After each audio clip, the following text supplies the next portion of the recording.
Good evening, everyone. Welcome back to our lecture.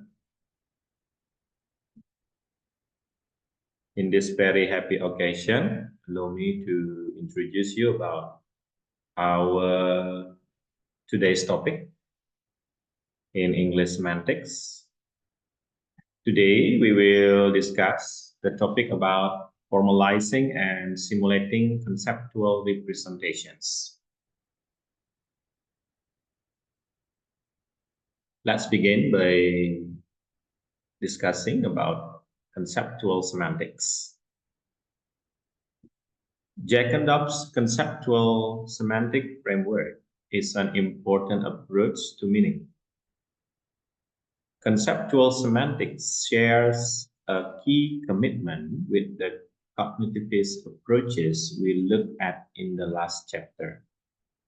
Jack and Dobbs rejects any distinction between meaning and conceptualization, stating that we must consider the domain of linguistic semantics to be continuous with human conceptualization as a whole. As a result, Jacob aims to situate semantics in an overall psychological framework, integrating it not only with linguistic theory, but also with theories of perception, cognition, and conscious experience.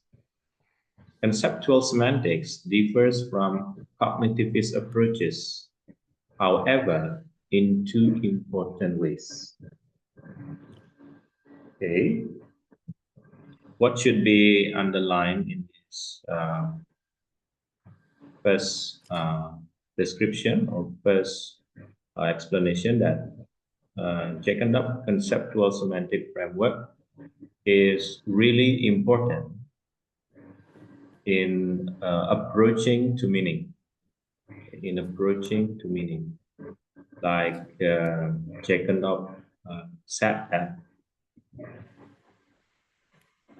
he rejects any distinction between meaning and conceptualization. Meaning and conceptualization is rejected by Jacob.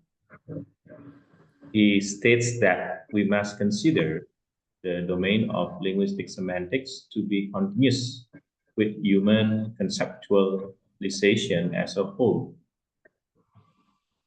As a result, that is said to situate semantic in an overall psychological framework, integrating is not only with linguistic theory, but also with theories of perception, cognition, and conscious experience. So Jacob said that when we want to situate semantic in an overall psychological framework, the integration is not only based on linguistic theory, but also it must be based on the theories of perception, cognition, and conscious experience. So we have to combine the linguistic theory with the theories of perception, cognition, and conscious experience in integrating what we call as the situation semantic in an overall psychological framework.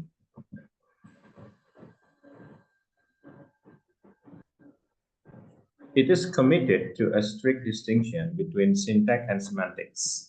Conceptual semantics is designed to be compatible with generative grammar. One of those tenets is an autonomous level of syntactic organization. Consistent with this, Jacob sees linguistic ability as involving an interface between conceptualization on the one hand and phonology and syntax on the other. It uses a formalism rather than the somewhat vague diagrams and similar notational conventions deployed in cognitivist semantics. Okay, here you can see that Jack and Dog really want to design about the conceptual semantic that should be compatible with the generative grammar. He also says that linguistic ability as involving an interface between conceptualization on the one hand and phonology and syntax on the other hand. So here you have to be able to see, or what we call it, analyze that when we want to be able in linguistic ability, we have to have the ability in interfacing between conceptualization of the linguistic itself on one hand with the phonology and syntax on the other. So phonology and syntax play important role in determining the linguistic ability based on the Jack and Dog perception or point of view in what we call it, this making distinction between syntax and semantic, especially in the scope of conceptual semantics.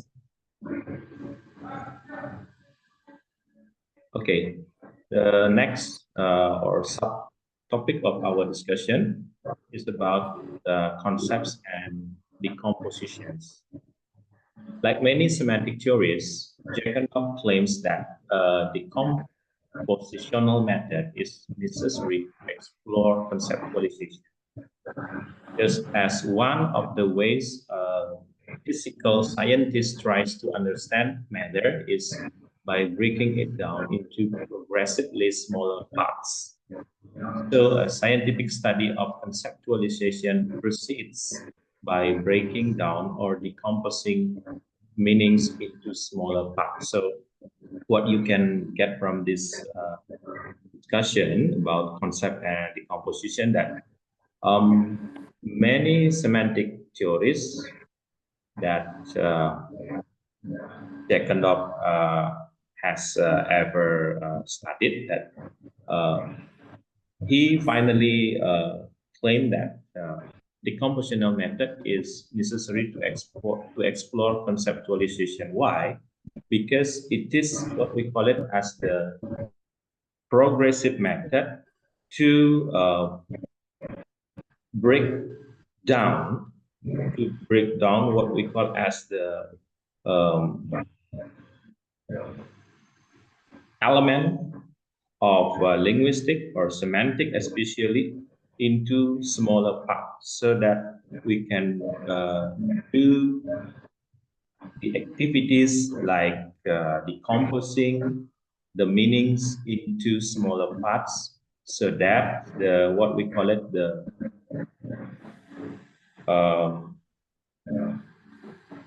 progressive understanding will be able to understand, okay, in what we call it understanding about concept and decomposition in semantic theories.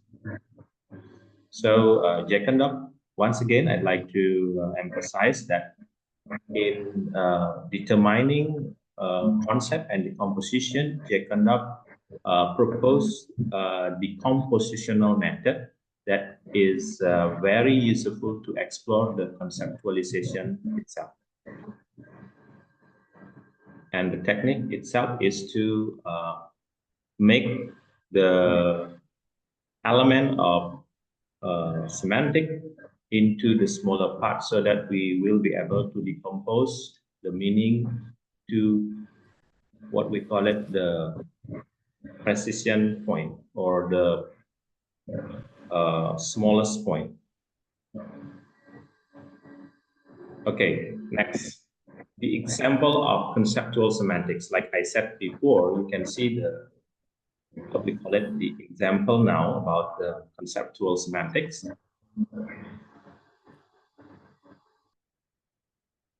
As a sample of the type of analysis done in conceptual semantics, consider the analysis of the sentence Bill went into the house.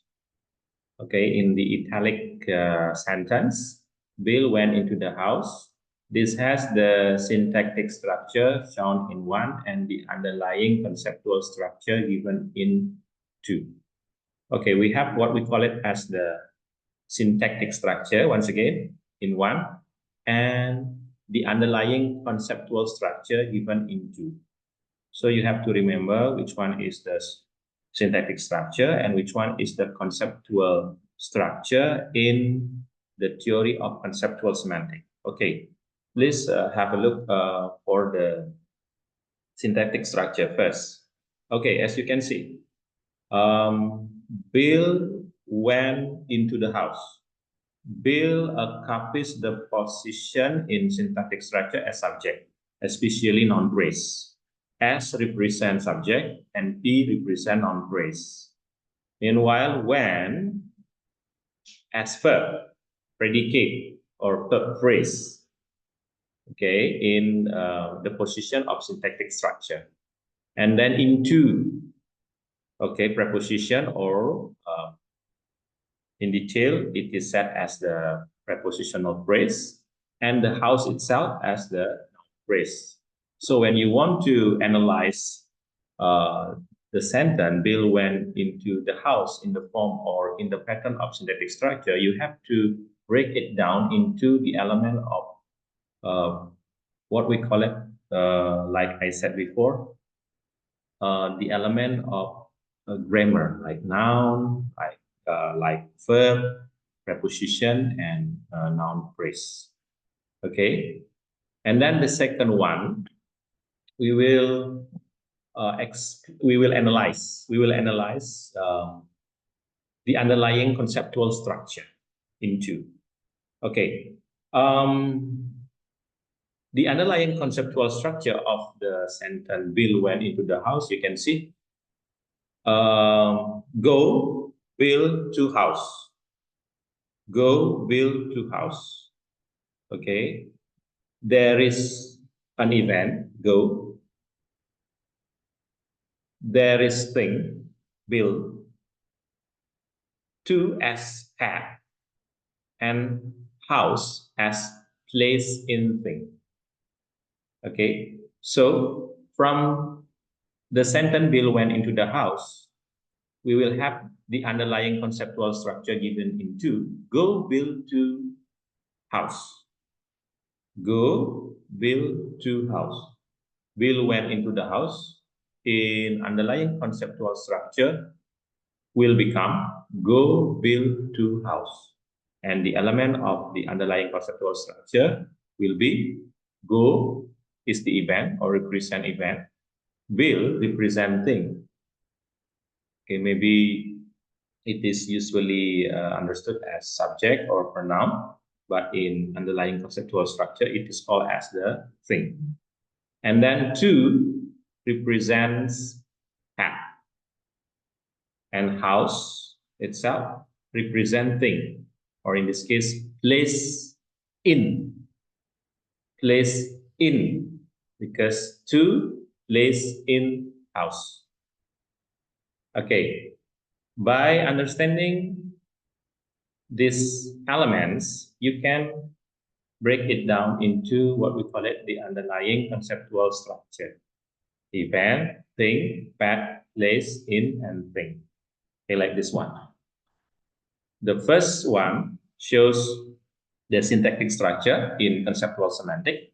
Meanwhile, the second one shows the underlying conceptual structure in conceptual semantic. You get the point? Okay, next. Okay, I'd like to explain what we have discussed before in detail. The square bracket in 2 identify the sentence conceptual constituent, the actual bits of meaning or semantic content which the sentence expresses.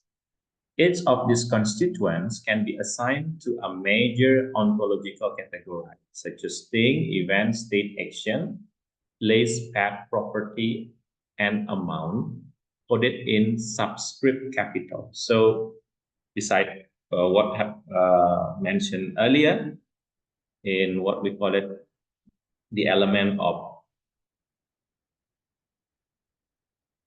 underlying conceptual structure, we have the others element, thing, event, state, action, place, path, property, and amount.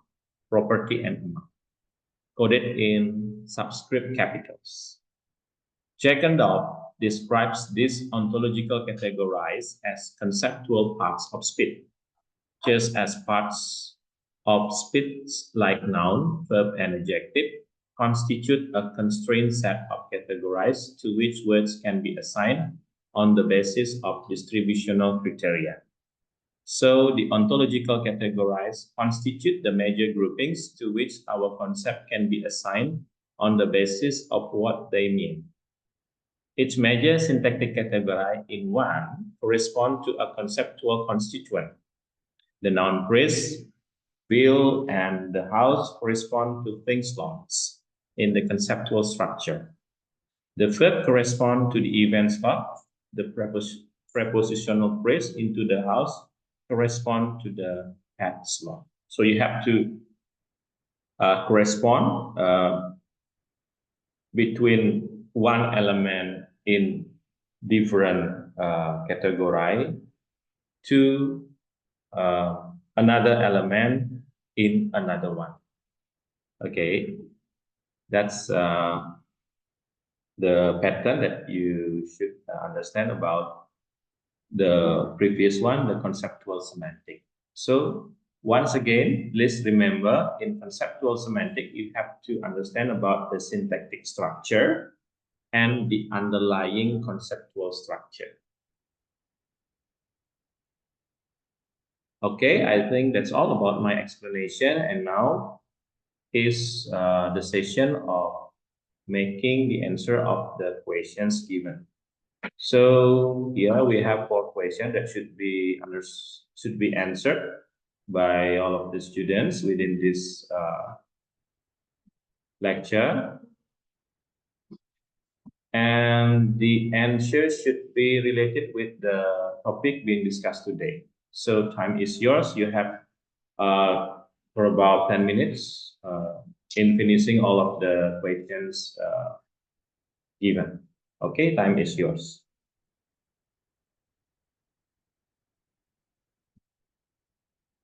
Okay, I'll send today's material into our WhatsApp group.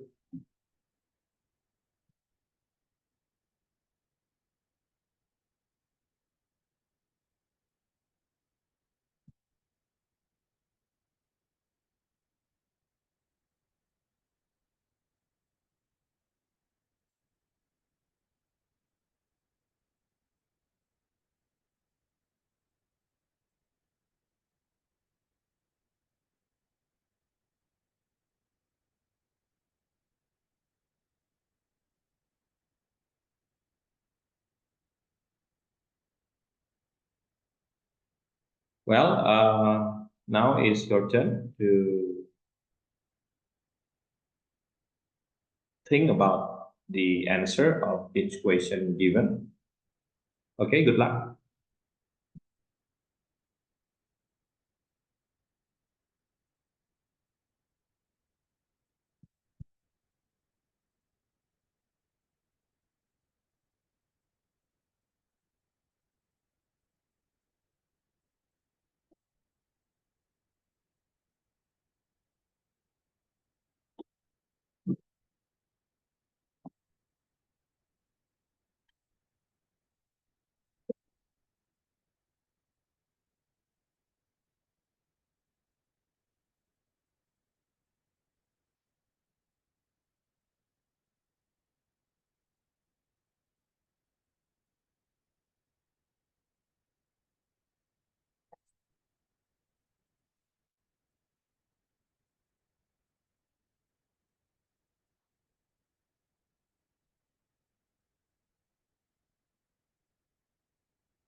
Ada, would you please give me the manual attendance?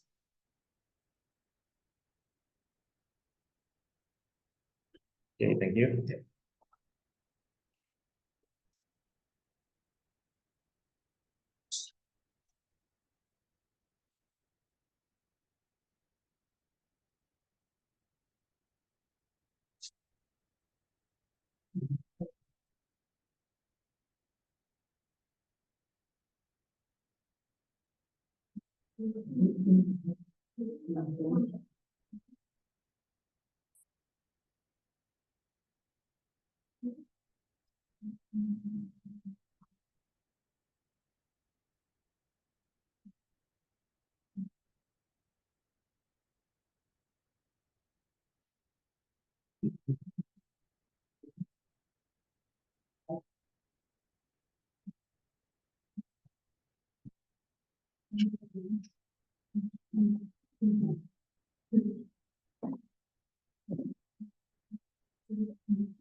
Ada, please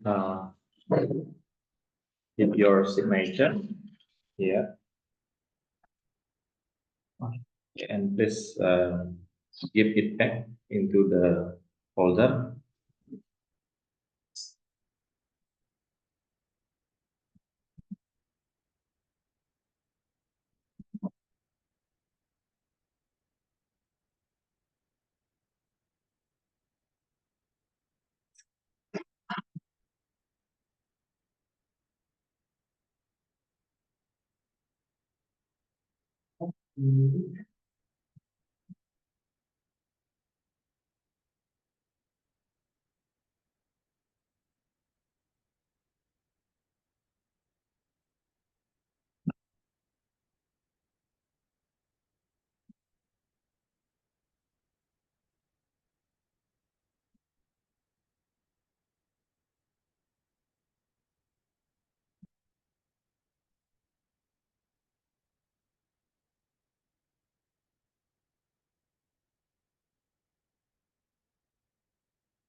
Oh, tugasnya ada. Oke, thank you ya. Tugas cognitive semantics.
Well, let's see. Have you done all of the questions given? Number one. What is the answer for number one?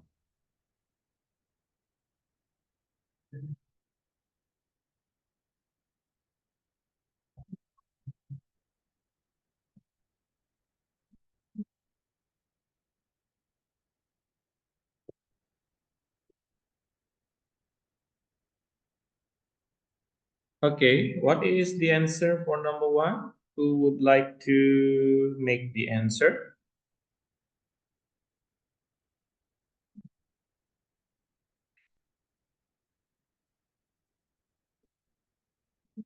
Okay, I will select or choose the student. Januario, number one. What is the answer? Attention. Januario, Number. Yes. number Can you hear my one. voice? Please make the Okay. answer. Can you hear my voice? Hello. Hello. Could you hear my Yeah. voice from your Yes, location? I can hear Number one. your voice. You hear my voice? Okay, I have the problem with Januario in connecting the audio. Okay, number one, Indri. What is the answer? What is conceptual semantics? Conceptual semantics is an important approach to reading. Yeah, it's the important approach to meaning and delivered by, proposed by Jack Kendall. Okay, Jack Kendall. Number two, Shahida. Now is your turn. Shahida, please answer number two. Did you hear my voice? Okay, if Shahida couldn't hear my audio, I'll choose Intan Amelia. Intan,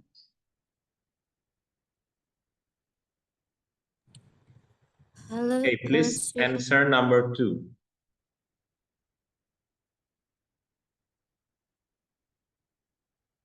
What is the answer?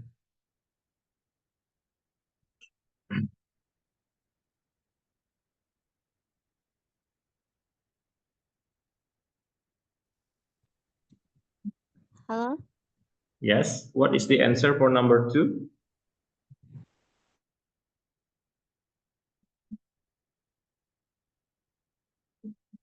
Okay. I'm sorry. I'm afraid that our time is nearly over. We still have 5 minutes left, so that the rest, as usual, can be okay. Can be used as your homework. Okay, from number two to number four, please do them or answer them as your homework. Okay, and please submit your result into our platform or our application in eCampus. Okay, I think that's all for today. Before ending the meeting, I'll send the link of the attendance.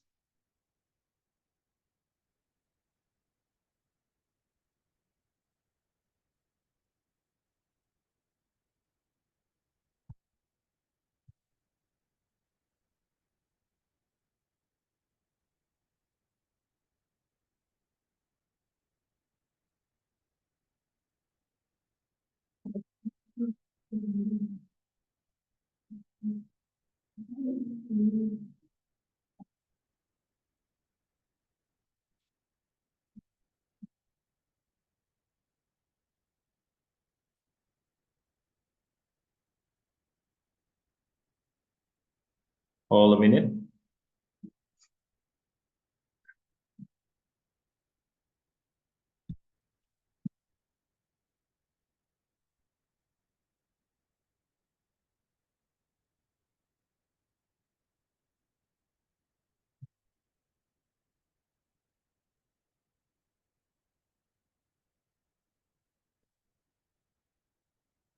Okay, the first thing is for the regular student, and then the second one is for the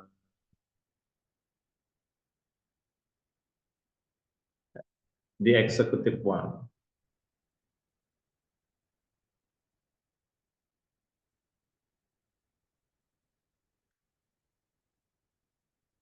Okay, have you got the two links of attendance? Yes. Okay, please fill in your identity into the link.